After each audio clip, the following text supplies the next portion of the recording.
So this is great. So what do Thank you you think? for having me. Yeah, well, very welcome. Thank you for coming. I love that. I have no idea exactly where I am or what this is, but I am so thrilled to be part of it.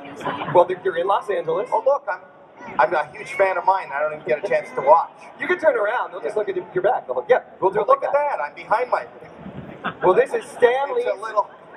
It's a little bit of a delay, right? Slightly. If you turn fast enough, you'll catch it. Yeah, you did it. You'd be good with a weeping angel. Do you know what that? Do you even know what that means? I don't know what it sounds like somebody I used to date. And they're here. The Weeping Angels. They're in booth 1280. 1280. All right. So this is Stanley's Comikaze Expo. Well, I'm thrilled to be here. I'm a huge Stan Lee fan. I am a Stan Lee fan, So so I understand what he does and who he is. I used to read comics when I was a kid. What was your comic that you loved? Well, the Spider-Man and the Hulk. Spider-Man because I've told this story before, but you probably don't know. I got bitten by a sandfly. I did. My parents took me on vacation. A sandfly laid its eggs. This is a true story. This is why I'm a little bit of a germaphobe. This is really gross. No, but it did. It laid its eggs in me, and I had these bumps, and I scratched them, and they would crawl all over my body, under my skin. So then when I read Spider-Man, I said, I thought I was going to turn into some weird superhero. Sandfly man. What? Sandfly guy. But that never happened. And then the Hulk, I was fascinated by the Hulk, how he was able to, burst out of everything, but he always kept his pants on. Yes. Well, they're special pants. They were special pants. Elastic. That's the secret. Lycra. I think Lululemon got their idea from Stan Lee and all his characters. Yep. Yes. And they were always purple. They were always purple. I can never I'm colorblind, so I have no idea. I have no idea what color anything is. Purple is a very fun color, right? It is. Cool. It depends. If you see a purple mark on certain parts of your body, it's probably not fun. It's Ebola. Ebola is purple, right? I have no fear of Ebola Ebola. jokes. It's like over. All right. So what did Stan Lee, reading those comics, how did that have an impact on you culturally? Culturally? Well, the truth is that the Stan Lee heroes were the first heroes that I remember being like you and me. They were like real people. They weren't from outer space. Things happened to them. They had flaws. They were real. So as a kid, I always thought that I could grow up and be a superhero. That I could. So it was the most identifiable. The stories were real identifiable, even though they had superpowers and weird. But I believed that could happen to me. I still believe that will happen to me. I just have to be bitten by the right thing, or have some sort of ray, something explode around me. You'll see. You laugh. You laugh I'm now. looking forward to it. But I'm going to be solving crimes and fixing things in the near future. So I'm just here to. And we cannot wait to see that. How many of you would love to see Howie Mandel as a superhero? I'm just looking for any reason to wear a cape. This is the right place for you, I know. right? Do we have any cape wearers in the audience? We must. It's got to be, yeah. You can just put one on. Look at the superheroes. A lot of you, I can't tell which ones are in costume and which one just have weird taste in fashion. Well, we could go one by one. I know. So, you have been a very quiet, in my opinion, major contributor to the pop culture scene, which is really what this expo is all about. You've played a really important role in a lot of movies that you guys have seen, but maybe you didn't know Howie was in. So I'd like to, is it okay? Okay, go ahead, reveal, because I'd like to know too. What? Well, you did a movie with a guy named Joe Dante in the Gremlins. Yes. Yes. And what role did you play in Gremlins? I'm Gizmo. I'm the voice of Gizmo from How Gremlins. many of you knew that? Huh? That was what I did. That was a real talent. It is talented,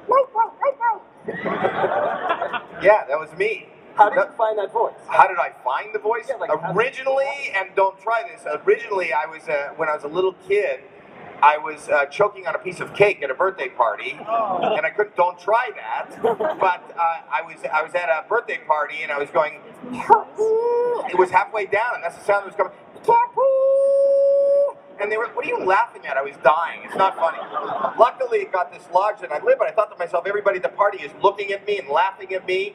if I could just do this without cake, and then I went to class, and in school I got to do it without cake, and I would, in my friend's ear, I'd go, help me, and he would laugh, and the teacher would catch me and go, Howie Mandel, if you have something funny to say, you stand up and tell the whole class. And I remember thinking, she's right. Why perform for one person when I have a whole... So like an idiot, I got up and went, help me. And she said, out in the hall. And I went, yes, why play the small room when I could just play the hall, the cafeteria? And one thing led to another, and I'm here at Stan Lee's Comikaze. So it's like a dream come true. And I went out to California, and that was the first things I did. I started doing voices. I did the Muppet Babies. I was on the Muppet Babies. Did you ever watch the Muppet Babies? I was Skeeter. I was Skeeter in the Muppet Babies. So, Skeeter talk like this, which is the exact same voice as Gizmo. This is Skeeter, Gizmo. Gizmo, Skeeter. And I was Bobby on Bobby's World, which is also the exact same voice. This is Bobby. This is Skeeter. This is Gizmo. I did have other voices that they did use. I was Animal on the Muppet Babies. Go, bye-bye! And I was also Bunsen Honeydew. But if you don't listen to me, I'm gonna make your sister disappear. So I did a lot of I like voiceover work because you don't have to wear pants. And I'm not a big fan of pants. It's a little too much information, although half the people here aren't wearing pants right now. It's Expo time. So yeah, I did all those voices. But Bobby is like near and dear to me. Bobby came out of my stand-up act, and throughout the 90s, I did Bobby's World. And how many of you watched Bobby's World? How many of you grew up on Bobby's World? I want to try to do it again. I want to bring it back. I either want to do a movie or relaunch the series, because his whole thing was he kind of reflected in his mind on pop culture. And pop culture is so rich now that I think now is the time. And that's actually why I wanted to be here today, to kind of make a big announcement that I'm going to work toward bringing Bobby's World back, and I want you to all be part of it.